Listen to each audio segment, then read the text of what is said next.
Hello everyone, my name is Ravi Puri.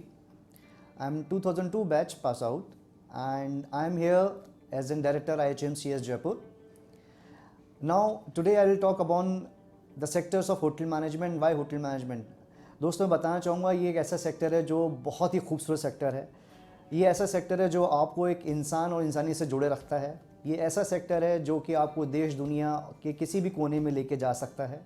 ये ऐसा sector है जिसमें तमाम 22 सेक्टर जुड़े हुए हैं और ये इतना बड़ा सेक्टर है जिसमें आप हॉस्पिटल में वर्क कर सकते हैं, तो एयरलाइंस में जॉब कर सकते हैं, तो ट्रेन्स में IRCTC में जा सकते हैं, आप क्रूज़ का पार्ट बन सकते हैं, आप MNCs का पार्ट बन सकते हैं, आप होटल्स का भी पार्ट बन सकते हैं। तो मैं ये कहना चाहूँगा, यहाँ पर साफ करना चाहूँगा कि सिर्फ होटल मैनेजमेंट करके आदमी सिर्फ होटल मैनेजमेंट करके होटल में ही जॉब नहीं पा सकता, बाकी तमाम सेक्टर्स को भी आज अपॉर्चुनिटी ढूंढ सकता है उसके अंदर। इन सभी एक्सपोजर्स के लिए IHMCS बहुत अग्रसर है।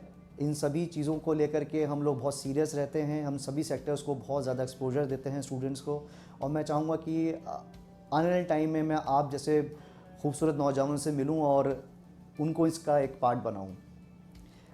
इसी उम्मीद पे I see you to be a part of IHMCS। Thank you so much.